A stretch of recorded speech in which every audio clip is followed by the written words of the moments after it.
जब मैंने पहली बार दिल दहलाने वाली चीखों की आवाज़ सुनी तो मैं पूरी तरह से घबरा गई।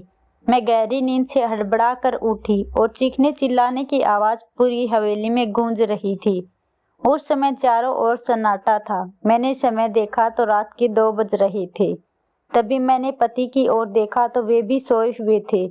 इतनी चीखों की आवाज़ में भी वे कैसे सो रहे थे? कल ही तो मैं देव की दुल्हन बनकर इस घर में आई थी। मैं बहुत अमीर खानदान की बहू बनी थी और मेरे माँ बाप भी बहुत अमीर थे।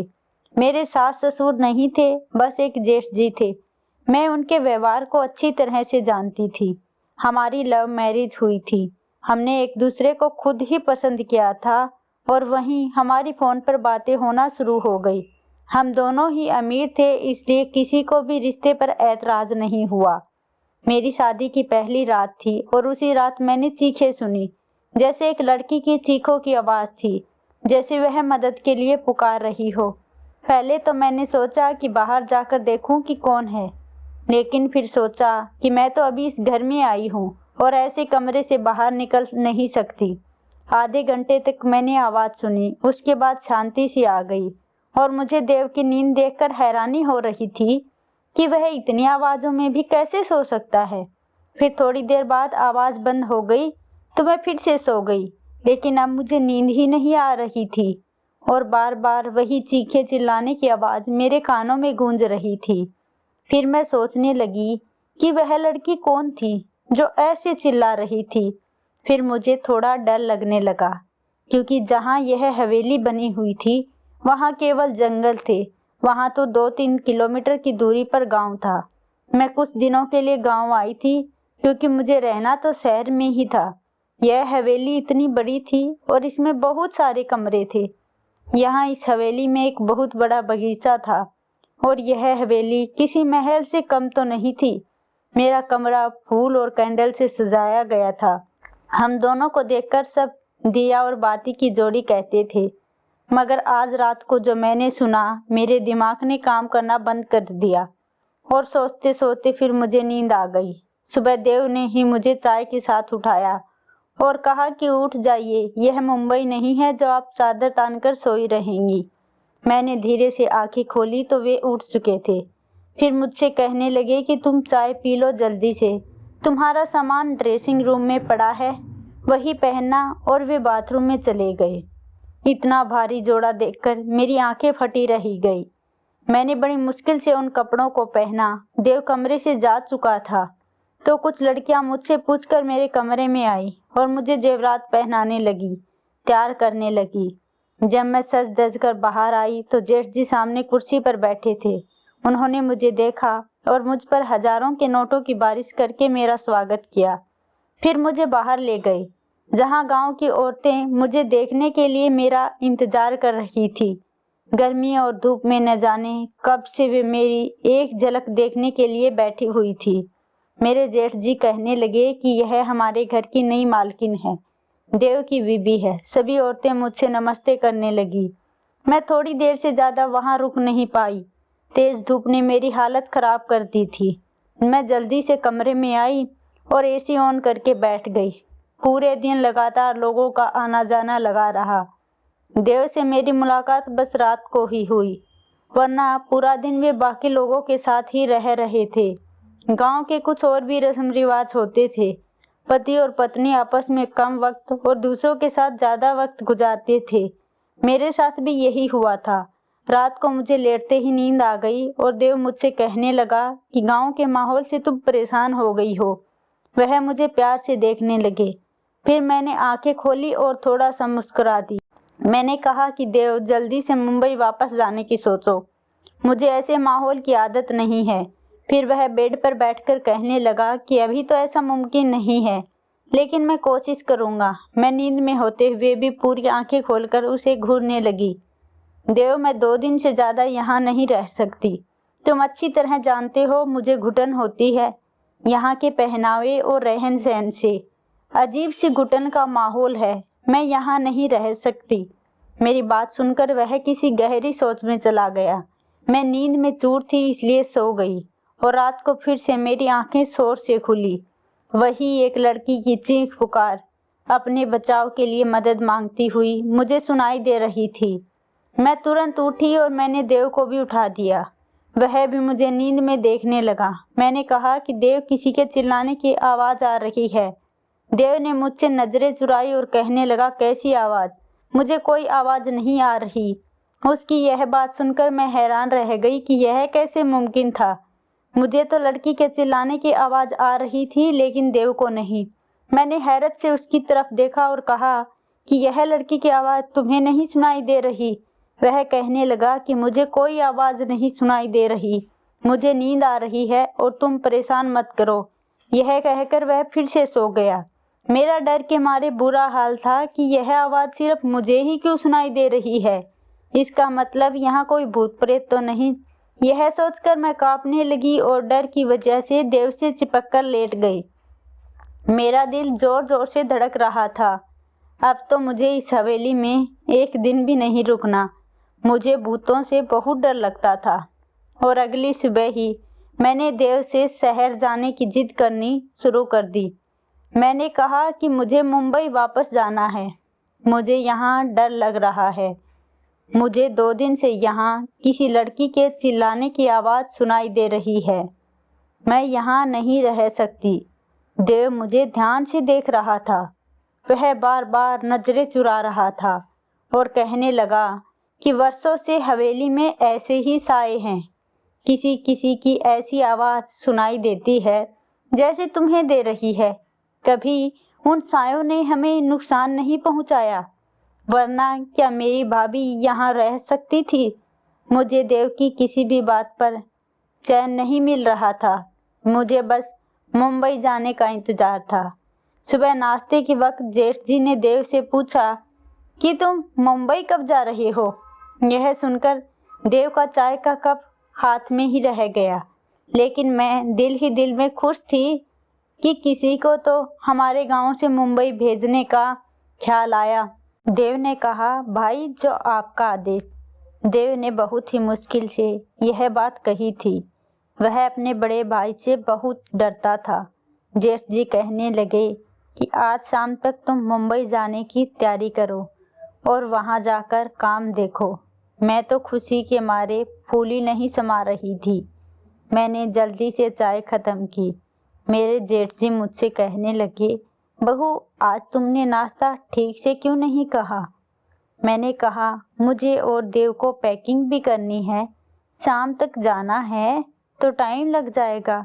मेरी बात सुनकर जेठ जी देव को घूरने लगे और कहने लगे, तुमने बहू को यह नहीं बताया कि अब वह यही रहेगी। यह बात मेरे दिल पर लग गई थी और मैं आश्चर्य से देव की तरफ देख रही थी। वह कहने लगा कि मैं भूल गया था भाई। जेठ जी मुझे फिर से कहने लगे, बेटा तुम अब हमारी इज्जत हो। हमारे घर की औरतें हवेली से बाहर कदम नहीं रखती। तुम यहीं रहोगी, मुंबई देव जाएगा। यह सुनकर मैं दंग रह गई कि देव ने यह बात मुझे क्यों नहीं बताई। उसने कहा था कि कुछ वक्त मुझे गांव में रहना पड़ेगा, फिर वे मुझे अपने साथ मुंबई ले जाएंगे। मैं गुस्से में उठकर कमरे में चली गई। मुझसे झूठ बोला गया था। कुछ देर बाद ही देव मेरे कमरे में आया तो मैं रोने लगी और कहा कि इस भूत बंगले में मुझे नहीं रहना। तूने मुझसे झूठ कहा था कि हम मुंबई में रहेंगे। तुम अपने भाई से जाकर बता दो।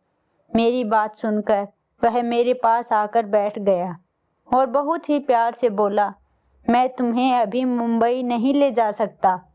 बस तुम कुछ महीने यहाँ रह लो, वैसे ही रहो जैसे कि यहाँ की औरतें रहती हैं, फिर मैं तुम्हें मुंबई ले जाऊंगा। मैंने कहा कि मैं तुम्हारे बिना यहाँ नहीं रहूंगी, मुझे बहुत डर लगता है। वह मुझसे कहने लगा कि तुम चीखों पर ध्यान मत दो, वे जो भी हैं तुम्हें कुछ नहीं करेंगी, यह मैं तुमसे वादा करता हूँ। बस तुम कमरा लॉक रखना और रात को बिल्कुल भी बाहर मत निकलना। देव की बातों ने तो मुझे बहुत ज़्यादा डरा दिया। मैं कहाँ अकेली रात को इस कमरे में नहीं सो सकती। देव कुछ देर तक सोचता रहा, फिर कहने लगा, ठीक है, मैं भाई से कहकर नौकरानी का इंतजाम करवा दूंगा।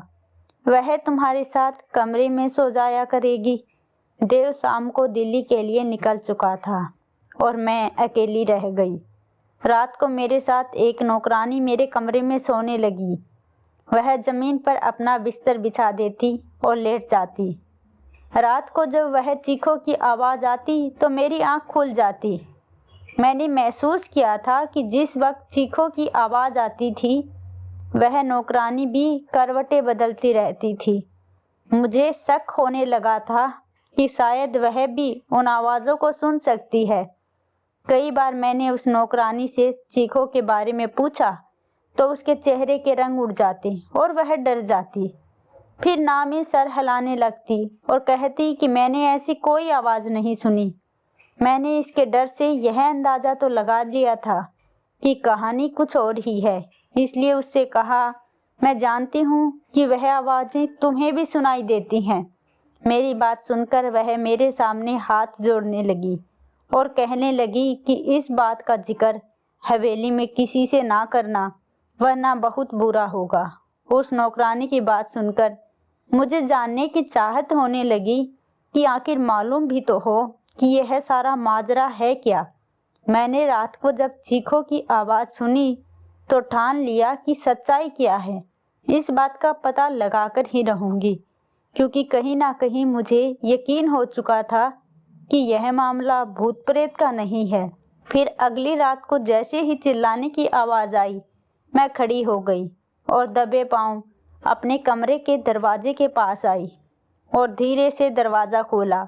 मुझे वह आवाज़ ऊपर की मंजिल से आ रही थी। मैं धीरे से चलती हुई ऊपर चढ़ गई। अब मुझे आवाज़ और नज़दीक से सुनाई देने लगी। मैं उन आवाज़ों का पीछा करते हुए आगे बढ़ी तो सामने कमरे को देखकर मेरे होश उड़ गए। वह तो मेरे जेठ जी का कमरा था, जहाँ से लड़की के चीखों की आवाज़ आ रही थी। मेरे चेहरे का रंग उड़ चुका था। मैं वापस नीचे आ गई और कमरे में आकर बढ़ते दिल की धड़कनों पर काबू पाने लगी। राज यानी कि मेरे जेठ जी के कमरे से आ रही आवाज़ सुनकर मैं यह सोच भी नहीं सकती थी कि वह ऐसे भी हो सकते हैं। उनकी बीवी जिंदा नहीं थी और ना ही उन्होंने दूसरी शादी की थी। दुनिया के सामने वह कितने बड़े थे और फिर भी आवाज़ें। मैं खुद से बात करने लगी। मेरे दिल में उनकी बहुत इज्जत थी। मेरी आंखों से आंसू बहने लगे और मैं रोने लगी। फिर मैं सोचने लगी कि मेरा जेठ, नहीं, ऐसा कैसे हो सकता है। गांव वाले तो सब इसकी इज्जत करते हैं। यह उनका कौन सा रूप है जो आज मैंने अपनी आंखों से देखा है। मैं सोच चुकी थी कि अब उनका पर्दाफाश करके ही रहूंगी, लेकिन मैं जानती थी कि अपने लिए कितनी बड़ी मुसीबत खड़ी करने जा रही हूँ। जब मैंने दोबारा आवाज़ें सुनी तो मैं अपने कमरे से बाहर चली गई। कमरे के हाल में देखने लगी तो एक 15 साल की लड़की थी। गांव की लग रही थी। उसके चेहरे से उसका दर्द साफ साफ पता चल रहा था। वह हाथ जोड़े अपनी इज्जत की भीख मांग रही थी, चीख चिल्ला रही थी, लेकिन राज ने बड़ी बेदर्दी से, मैं उससे ज़्यादा नहीं देख सकती थी। मैं वापस आ गई। कैसी भी करके मैंने वह रात काटी। सुबह होते ही मैंने देव को फ़ोन किया। मैंने कहा, तुमने मुझे इतना बड़ा झूठ बोला। तुमने कहा कि हवेली में आत्माएं हैं, जबकि ऐसा कुछ भी नहीं।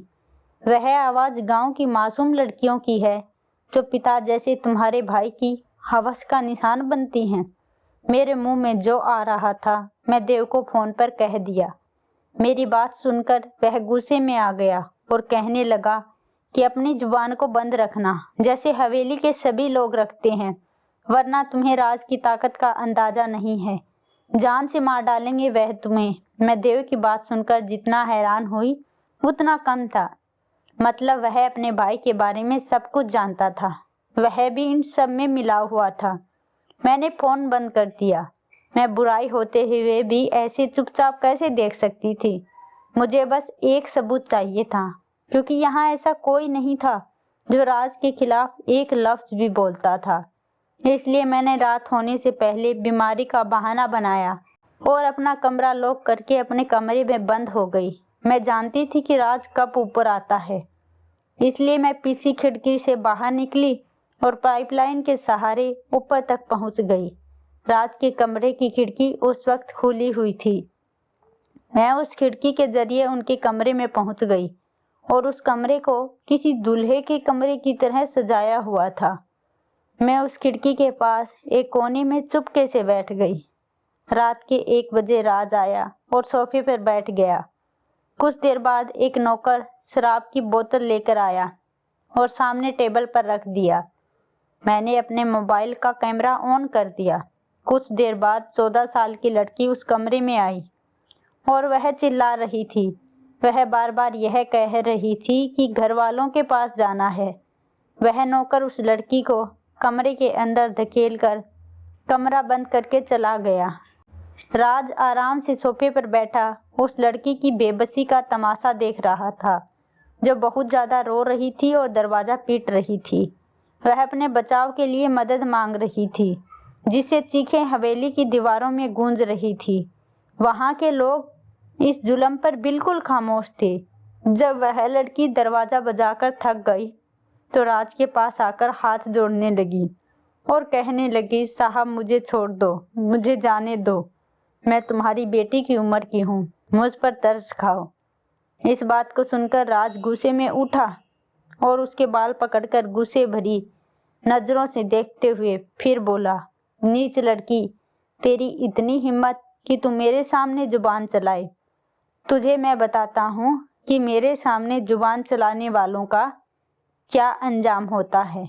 यह कहकर उसने उस लड़की को जमीन पर पटक दिया, फिर उसकी गर्दन पर अपने पैर से मारने लगा। वह लड़की दर्द से तिलमिला उठी और मैं यह सब देख नहीं पा रही थी।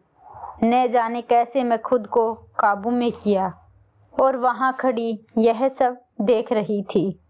फिर राज ने उस लड़की को पकड़कर बिस्तर पर पटका और अपना सिगरेट जलाकर जैसे ही उसने उस लड़की के चेहरे पर लगाया, उस लड़की की चीख के साथ साथ मेरी भी चीख निकल गई। राज तुरंत ही वहां से पीछे हटा। मेरी चीख सुनकर वह समझ गया कि उस लड़की के अलावा कमरे में कोई और भी है। इससे पहले कि वह मुझे ढूंढता, मैं खिड़की से बाहर निकल गई, लेकिन शायद वह मुझे देख चुका था, क्योंकि मैं कोई प्रोफेशनल जासूस तो नहीं थी, एक आम सी लड़की थी। मैं जिस रास्ते से आई थी उसी रास्ते से नीचे उतर गई, लेकिन अब अपने कमरे की बजाय हवेली के पीछे चली गई। मैं वहीं जाकर छुप गई। पूरी हवेली में एक हलचल सी महसूस हुई।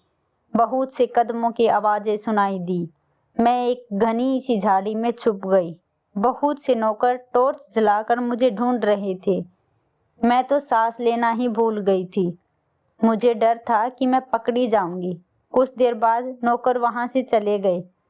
उनके जाते ही मैंने सुकून की सांस ली और एक बड़े से पेड़ पर चढ़ने लगी, जो इस हवेली की दीवार से चिपका हुआ था। उस पेड़ पर चढ़कर मैंने दीवार से दूसरी तरफ देखा तो वहां घना जंगल था। मैं वहां कूद गई। मैं नहीं जानती थी कि उस जंगल को पार करने के बाद कहां पहुंच जाऊंगी, लेकिन मैं लगातार भाग रही थी। सुबह तक भागती रही। जैसे ही हल्की हल्की रोशनी हुई, मैं सड़क पर पहुंच चुकी थी। उसी वक्त एक बस मुंबई जाने के लिए वहां से गुजर रही थी। मैं उस बस में बैठ गई। पूरे रास्ते पर मैंने अपना चेहरा दुपट्टे से छुपाए रखा। मुंबई पहुंचते ही मैंने अपने पापा के दोस्त, जो कि आईपीएस अफसर थे, उन्हें यह वीडियो दिखा दी। मेरी वजह से उस गांव में इस घिनौने खेल का किस्सा खत्म हुआ और राज के साथ साथ देव को भी पकड़ लिया गया। जो लोग गांव की कम उम्र की लड़कियों के साथ गलत करके उन्हें दूसरे देश में भेजते थे और कुछ को मार देते थे। मेरे पति भी मुंबई में वही काम करते थे, इसलिए मुझे अपने साथ लेकर नहीं गए।